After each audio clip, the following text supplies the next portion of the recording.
You have your passport? You sure you have it safe? What about the ticket? You sure it's the right day today? Look, I think you're stupid. I know you could read English. But remember the man say, flight 362, leaving 11 o'clock. Be at the airport by 10 o'clock. You better leave here about 6. Yes, 6 to reach for 10. I know it's 1 hour to Piaku. You could do what you want. You could leave 9 if you want. It's your affair. But remember Patsy. Same thing she did say. She had plenty time, but she never considered donkey cat in the road, or traffic jam on the highway, or taxi driver who don't care whether you leave or not. And it's right here she come back, crying and bawling how she get left. Is what? Is not taxi taking you? Is who? Gavin? In that car that looked like an accident? I wouldn't drive with he if you pay me. You never see that man drive? Ah, Lord. I don't know how he get that license. As sure is buy, he buy it. Why you don't call Batu or Bacchus? I know it's plenty money, but you go rich. Never depend on nobody. Besides, Gavin ain't look like if he ain't sure. You sure your passport safe? I'm only asking a simple question. Last time, Doris reached quite Piaco, and it's because she passport remained right here. Poor Doris. Was wedding she was going to. To this day, she does still cry when she remember. When you go start dressing, boy? How you mean you dress already? Don't tell me it's so you going on the plane. No, I don't believe it. How you mean it's only Jamaica you going? Where the nice suit you have? The one you wear to Webster funeral? How you mean that to Colonial? Boys, what wrong with you? All these nice clothes you have, is that you find to put on? The least you could do is wear a decent shoes. That slipper you have on? Like you're born with it. Everywhere you're going, is that one slipper so? You sure you have your passport and your ticket? I know, I worry some. But last time, your father tell me the same thing. How he is a big man, to leave him alone. He say he have a reservation, he bound to go. I tell him to ring the airport, make sure.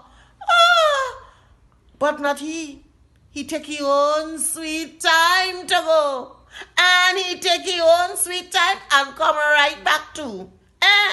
When he reached Piaco, the plane not only full, they wasn't even going where he wanted to go. They tell him schedule change. If he had listened to me, that would have never happened. He would have found out long in advance. When it's me, I did 10 hours before. I reach in there early in the morning and I put in my bag right up on the people's scale. If the name man, let them touch it. I'm bound to go.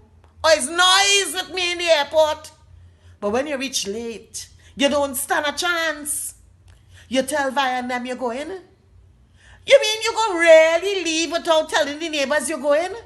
Boy, them is the best friends we have. When all you're going on, the house empty, is them alone with us have for company.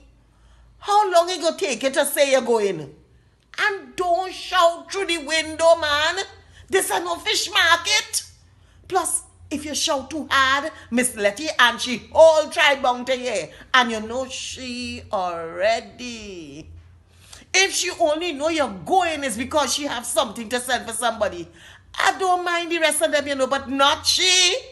I never see a woman so, no matter where you're going, up, down, or sideways, let you have somebody there. And she have something to send for them. Now me, when I going on a plane, I just like to carry nothing in my hand. I just put everything in my grip. I have my 2 hands swinging free. Last time, I make a mistake. I tell she are going Guyana. Well, who tell me to tell she that? You know the woman upstand say she have a little something to send for she grandaunt. Now what Letty doing with grandaunt, you could tell me? And it's always a little something. Well, I tell she's all right. She could send it. Because I figure she could always stick it to the bottom of the grip with me. You know the woman bring a cake, eh? A cake. I was no little cake, you know. Was one hell of a icing cake. And she had the brass face to tell me, mine I crushed the icing. You could imagine me going on that plane with a cake in one hand, my handbag in the next, and my Panama hat balancing in the breeze.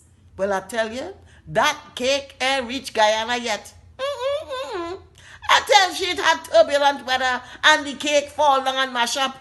But wasn't true. We well eat that cake right on the plane self. I tried to fall them passenger and them. They must have thought it was my birthday. Plus, the hostess fixed we up with plenty rum. Was Major Fett? Where your money? In your wallet? Is mad you mad or what? All your money in your wallet? Boy, never carry all your